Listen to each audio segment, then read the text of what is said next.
point of this third video on compounding interest and calculating them in a spreadsheet is to show how easy it is to figure out how money grows over time, or how any number grows over time, if it compounds more frequently than annually.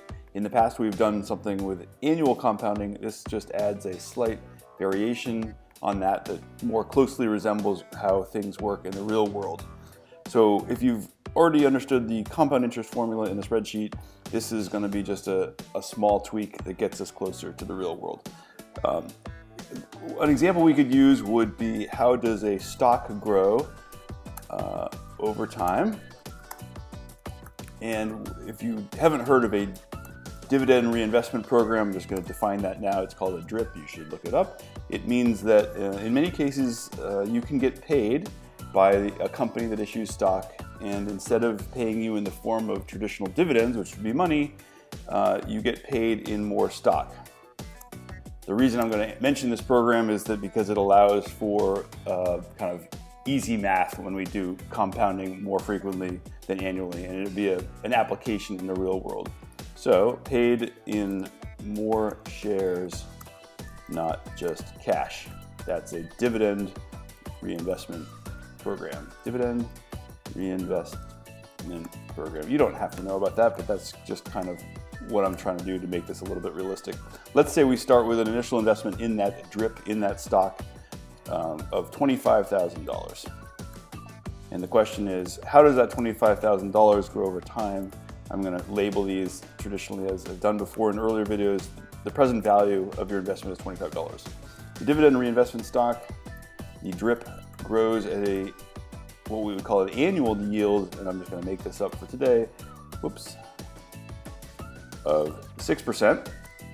And interestingly, because the point of this video is of non-annual compounding, or more frequently than annual compounding, this pays you 4 times a year. So I'm just going to write 4 times a year dividends. Call this dividend yield, labeling all these so that we understand what we're doing. Initial investment. And that makes our new variable P, which I'm about to explain and place back into a formula that you may recognize as the compound interest formula, but that's 4. We want to figure out how many years of compounding.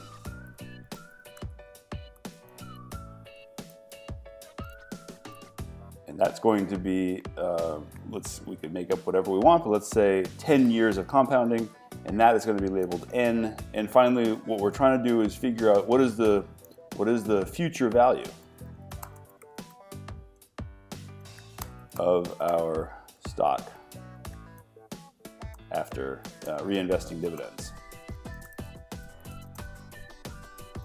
We're writing out the words so we kind of keep track of what we're doing. And you may recall, hopefully you do, from the previous compound interest formula, that the way we figure out the future value is this formula.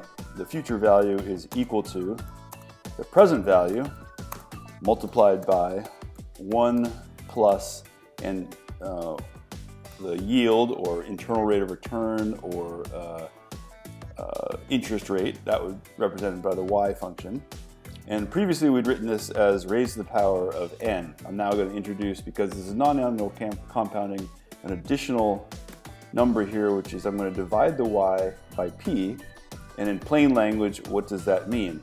That means, in plain language, p is the number of times per year that your money compounds. In the case of a quarterly dividend paying stock, that would be 4 times a year. And now n is not exactly how many years of compounding. We have to change this. I'm just going to, how about this? Let's see if I can put a line through this, strike through. Where is that? No, I don't see the strike through. Forget that.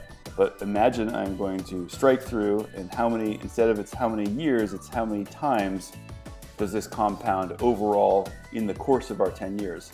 And in fact, n, we would now have to say, is not 10 years, but it's 40. Now, parenthetical note, how come 40? 40 is because if you were compounding 4 times a year, as I said we were, and that's a typical thing of a dividend-paying stock, and you do that for 10 years, that's 4 times 10.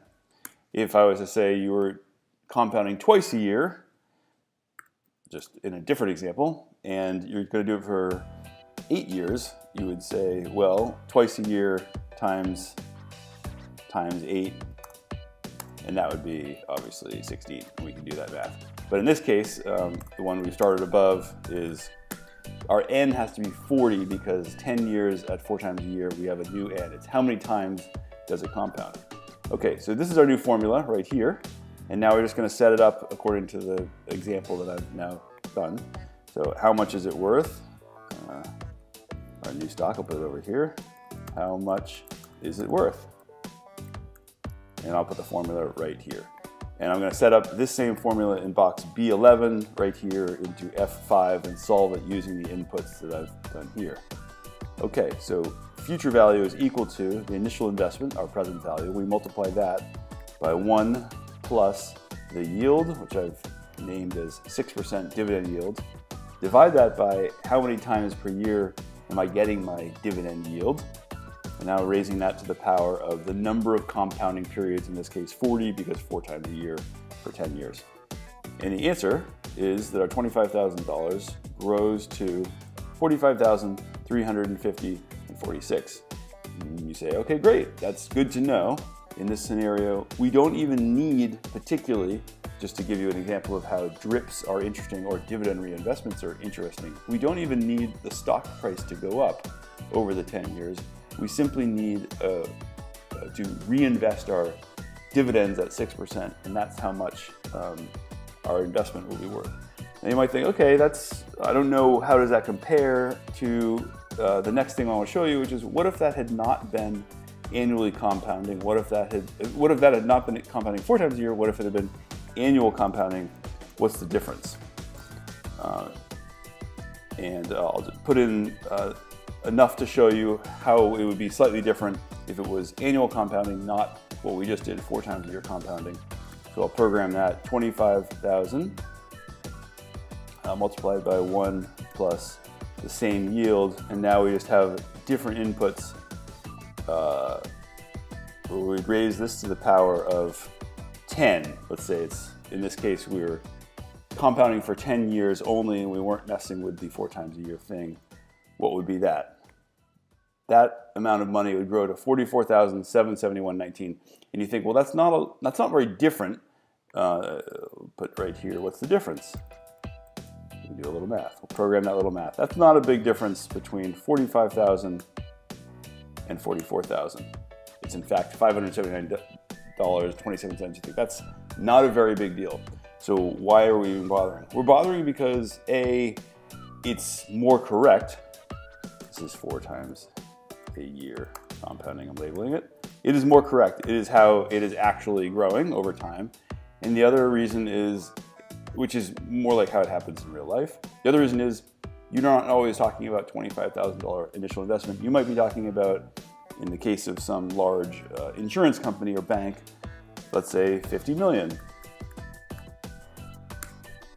And at that point, you're talking about 90 million, growth to 90 million versus growth to 89 and change. And the difference is $1.158 million.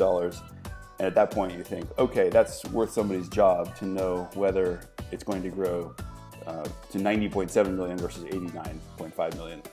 Simple example of compounding more frequently than annually.